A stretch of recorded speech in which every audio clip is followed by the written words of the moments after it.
Magandang umaga po. Kumusta po nung naikabit na po yung mabent? Ano na po yung kitchen ninyo? Pag nagpiprito, hindi na po masyadong usok. And then Opo. pag nawawala naman na agad yung apoy nung niluto mo. Opo, yung pakiramdam niyo po sa paligid. Okay naman po. Andun pa po ba yung kurog? Hindi na masyado po. Opo. Hindi na. Siguro po kasi first day pa lang namang nakabit eh. Oo. Baka habang tumatagal siya, mas nag-i-improve. Oh, yung baho po, kumusta? Ay, wala naman po. Nabawasan na na. po. Opo. Yung init po sa katawan Nawan, ninyo. opo, yun. Oo. Na yung parang ano niya.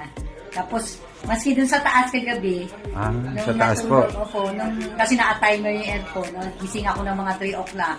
Hanggang umaga na, hindi na kami nagbukas. Yung sakto na po. Bakit dati po, pag ano, nagbubukas pa kayo? Minsan po, pag ano, sobra mainit po kasi Oh.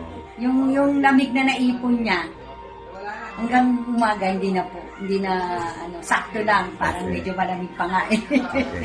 Salamat po muli. Okay po, thank you very much. Bukose, kunanan. Kayo po ang may-ari ng bahay. Kami po yung may-ari ng bahay. Ito, Dito po sa Tagaytay. Sa Tagaytay. Oh. Dati po, ano po ang Dati po yung aming kwarto dito, nangangamoy amag. Ano po ba ito? Basement? Parang basement na rin po. Anong pakiramdam dati dito po? Kanina lang. Kanina ho, mainit na may amoy amag. Ganun po. Parati pong gano'n? Oo. Kailan po? Kasi, siguro. Ewan ko, bakit amoy amag? Baka, ewan ko. Nililinis naman namin. Ganun po. Paano niyo po nililinis? Nimamap namin. Kaso, yung Ganun amoy, pa rin. ganun pa rin. Mhm. So, kailan lang po kinabitan to? Mga ilang oras na kinabitan ng Yuma Bend? Mga ilang oras po? Sandali lang yata nilang ginawa no? Ngayon po, pagkatapos ng ilang sandali, ano pong pakiramdam nyo dito pagbaba? Presko na wala na amoy amag. Ganun po. Oo. Opo. Mhm. Ano pa po, yung hangin po, kumusta? Aba, pumapasok na yung hangin na. Bakit dati po? Wala akong nararamdaman. Dito po, sa bintana. Tingnan niyo po. Oo nga, tingnan mo ngayon pumapasok na yung hangin, nararamdaman ko na. Dati, Dati hindi ko nararamdaman yung pasok ng ganun. hangin. Ewan ko kung bakit. makakatira na po kaya kayo rito. Ayaw nga matulog dito sa ibabaan mo. Ngayon po, kumusta? Pwede na ako matulog dito. Maraming salamat po. Salamat din po dahil napa-fresh ko din yung aming bahay. Maraming salamat din po sa pagtangkilik sa Inventong Pilipino. Pag-uswero na ho yung anak ko niya pag dumating. Talaga po? Oo, kasi yung anak ko, nung dumating siya dito, complain, mainit daw. Akala ko sabi niya dito sa Tagaytay malamig. Bakit kainit-init din? So ngayon po? Ngayon, wala na ako nararamdaman na init. Sige po. Magaling mo ang aking Maraming salamat po. Salamat sa pagtangkilik. Magandang araw po. Kayo po ang may-ari ng bahay. Opo. Saan po itong lugar? Sa may masambong. Kumusta po ang pakiramdam kanina bago naglagay tayo ng Yuma Bend? Before pa maglagay kayo, mainit na dito sa loob ng bahay. Oo. Pero ngayon, Ano po nangyari? lumamig siya. Kumbaga, nawala yung init niya. Parang nagbago yung hangin. Nawala ang amoy. Kanina po maamoy dito? Dito sa... Saan po? Sa may kitchen, dito, is maamoy kasi nagluluto ako. Opo. Ngayon nawala na siya. Baka sa susunod hindi ko na maamoy yung niluluto ko. Hindi mo na alam kung kumukulo na. Hindi ko alam kung kumukulo na siya o maluluto. Sa taas po, ano na. po nangyari? Ganun din. Sa taas, ganun din. Nawala din init niya. Yung kwarto po, may amoy pa ba? Yung kwarto, talagang unang pasok ko doon, talagang mainit. Ventilador kagad. Saka exhaust. Exhaust. Pero ganun pa din, kahit mag-exhaust at saka ventilador, ganun pa din siya. Ngayon po? Ngayon, nawala na. May hangin na siya pumapasok.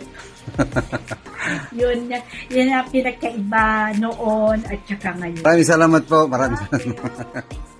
Magandang hapon po. Kumusta po kayo? Okay naman po. Ano po epekto nung nilagay yung ating bed? Dati kasi yung bodega ko, pag tanghaling sapat, pag mainit na, di na pag pumasok ka talagang sobrang init.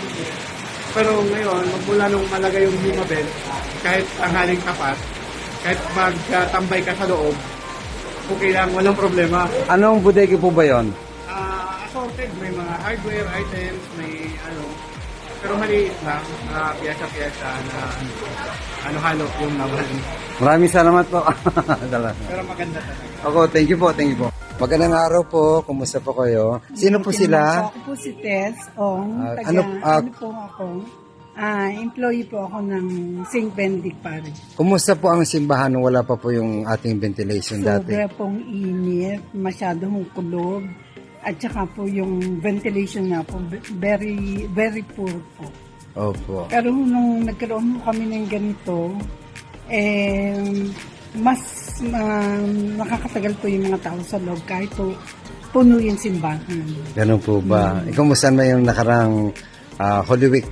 Okay naman po. Kumusta yung mga tao po? Opo, hindi na ho siya yung suffocated kasi nga ho, sa panahon natin ngayon sobrang init po. Okay naman po ang naging result. Malaking tulong po yung ventilation. Maraming salamat po, ma'am. Maraming You're salamat. welcome po. Hi guys, I'm Rowan, barista po dito. So, what about coffee? Kumusta po dati dito? Dito po is sobrang init. Then, sir, ano talaga, tumutulo talaga Talaga po? yung pawis namin. Then Nung- kahit may electric fan, kahit may. grabe talaga. Ano po yung hangin electric fan dati? Parang apoy niya eh.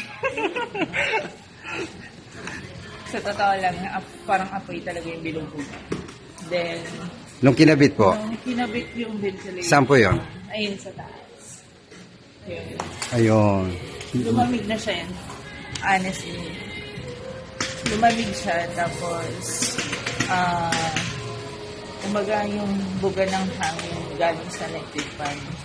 Yung normal na Opo. buga ng hangin. Lumamig. Anong lumamig yan? And hindi na nahihirapan yung mga machine namin. Minsan kasi na-fail yung ano namin eh.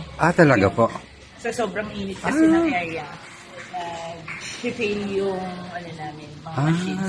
Ganun po talaga. May mga ano po siya eh. May mga parang nare-reach niya yung heat.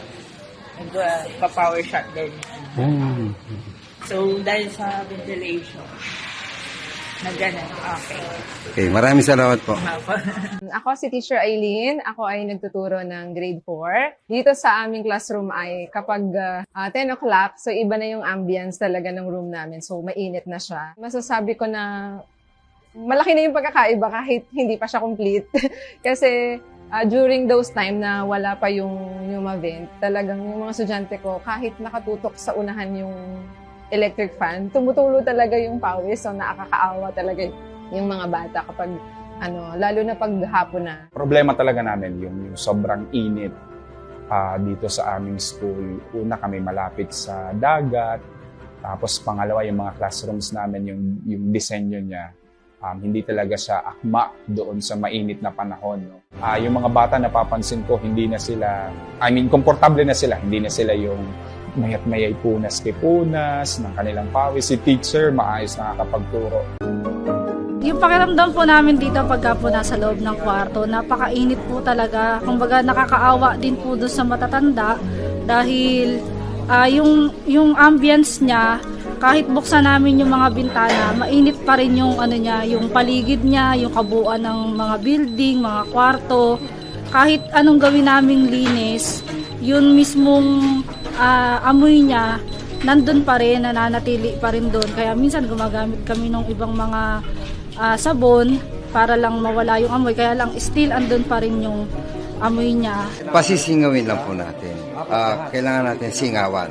Isa sa tuktok, isa sa loob ng kisame, isa sa labas ng kisame, at isang bintana. So, paano po gagawin niya? Meron po tayong special na piyesa na tawag Zuma. Kaya nga, tuwan-tuwa kami kasi magkakabit kayo ng luma, ventilation. Kasi napakainit po talaga sa loob ng kitchen. Opo, medyo iba-iba naman po.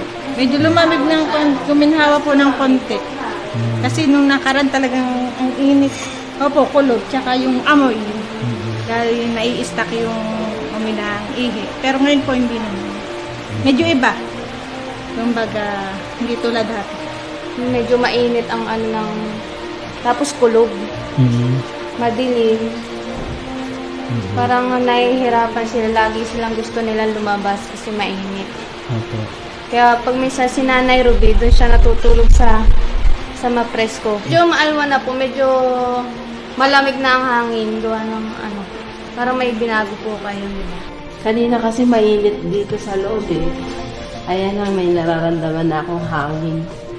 Dati wala kang mararamdamang hangin dito na galing sa labas eh. Ngayon ano na, may nararamdaman na akong hangin. Totoo yun, magsisirculate na yung hangin dito sa labas. Paakyat, yung hangin sa labas, papasok dito.